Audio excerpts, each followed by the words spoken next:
Fala galera, aqui quem está falando com vocês é o Arthur Vale e sejam bem-vindos a mais um vídeo do canal Fórum Nerd. Eu sei que nos meus vídeos eu geralmente me retrato como alguém que se preocupa mais em falar sobre os filmes de super-heróis, mas a verdade é que eu também sou um grande fã de animações com um apego enorme pelos clássicos como os Looney Tunes, por exemplo. E para quem não sabe, recentemente nos cinemas do Brasil estreou enfim o filme Looney Tunes, O Dia em que a Terra Explodiu, estrelado por Gaguinho e Patolino, que é um dos meus personagens favoritos de toda a ficção. Por incrível que pareça, mesmo com toda a história dos Looney Tunes ao longo dos anos, essa foi a primeira vez em que um filme deles, completamente animado e sem mescla com live action, foi para os cinemas e nem sequer foi distribuído pela Warner Bros. Eu sei, isso parece um tremendo absurdo, considerando que os Looney Tunes eram para ser reconhecidos como uma das principais marcas da Warner. Mas o que aconteceu foi que o filme originalmente iria para HBO Max, mas depois que a Warner foi adquirida pela Discovery em 2023, ele acabou sendo descartado pelo CEO David Zaslav, assim como várias outras animações. Mas felizmente, ele terminou sendo salvo pela Ketchup Entertainment, um estúdio independente que distribuiu o filme nos Estados Unidos, enquanto aqui no Brasil, ele foi distribuído pela Paris Filmes. Curiosamente, a Ketchup Entertainment recentemente também salvou o filme Coyote vs Acme, que agora deve ser lançado em 2026. Mas o vídeo não é sobre isso, mas sim sobre a minha opinião sobre O Dia em que a Terra Explodiu e o que eu acho que esse filme poderia significar para as próximas animações que fazem uso de personagens clássicos. Eu adoraria falar como o filme tem uma excelente animação, como ele é hilário e sobre como ele é uma bela homenagem aos desenhos clássicos e sobre como os Looney Tunes tiveram um impacto na minha vida. Mas a verdade é que eu estou bem mais impressionado sobre como esse filme, que é uma animação 2D em pleno 2025, acabou sendo lançado nos cinemas em uma época onde essas franquias clássicas costumam ser deturpadas com animações 3D genéricas, músicas pop bregas e referências vergonhosas de coisas modernas. A questão é que mesmo não sendo um filme que deve fazer uma grande bilheteria ou muito menos ganhar um Oscar, Looney Tunes, O Dia em que a Terra Explodiu, acaba sendo um filme bom demais para ser verdade porque ele é exatamente o que você deveria esperar de um filme dos Looney Tunes. E se vocês já assistiram a algum desenho clássico do Patolino e do Gaguinho, então vocês sabem exatamente do que eu estou falando. A história do filme acompanha Patolino e Gaguinho como melhores amigos criados desde a infância que agora precisam desesperadamente de dinheiro para salvarem a sua casa. E quando eles finalmente conseguem um emprego em uma fábrica de chiclete, os dois se encontram em uma trama maluca envolvendo controle mental e uma invasão alienígena para salvarem a Terra de uma explosão iminente.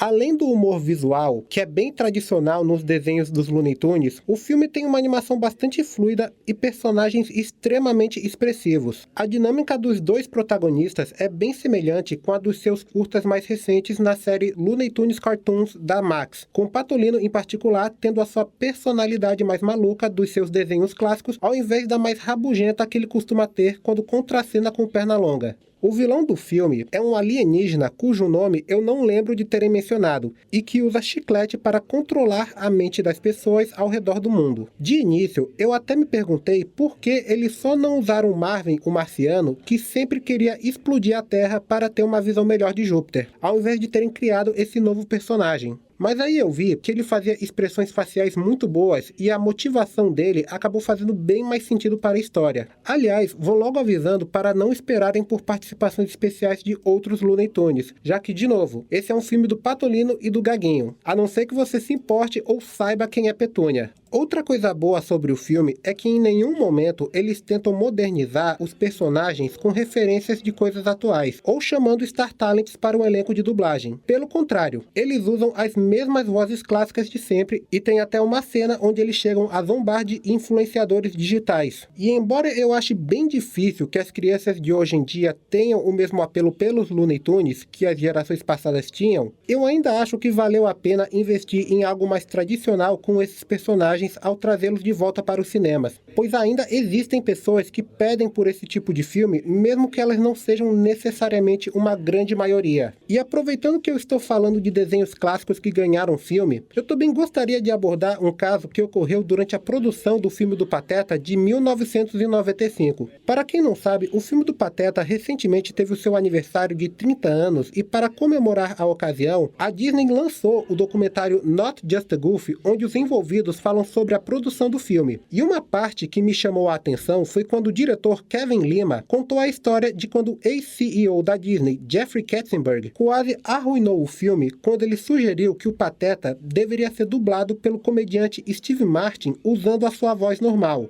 Mas felizmente ele acabou sendo convencido de que isso teria sido uma péssima ideia e ainda bem que esses estúdios multimilionários não cometem mais esses erros, não é mesmo? We showed the movie to Jeffrey Katzenberg. At the end of the screening, and he just was like, the voice isn't working for him. And we're like, what do you mean it's Goofy? And like, yeah, does it have to be? And he had this great idea. What if Steve Martin were Goofy? Wouldn't that be fabulous? Imagine how you could sell that. That would be great. I think I asked Jeffrey, I said, so that means you want Steve Martin to do the Goofy voice? No. He's going to use his own voice so that we know who he is. And I said to Jeffrey, before you even think about this, let me go back into it with Bill and we'll record a bunch of the scenes with Bill doing it in his own voice.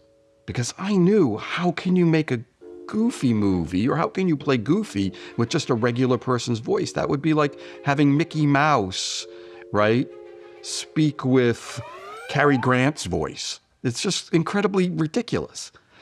But we had to, because he's the boss, Jeffrey's the boss, we had to go and try something. So I brought Bill and Jason in the room and I said, listen guys, we have to try this. And Bill has a complete meltdown. I went home and I didn't get much sleep those days because I was worried, don't they want to hear Goofy when they hear a Goofy movie? We have to prove to Jeffrey that it's a bad idea. So we did several days of recording in my voice, more as an experiment, I suppose. And we did it. We showed it to him. I said, I'm not behind this, Jeffrey. And we didn't do it. Jeffrey said, I agree with you. We shouldn't do it.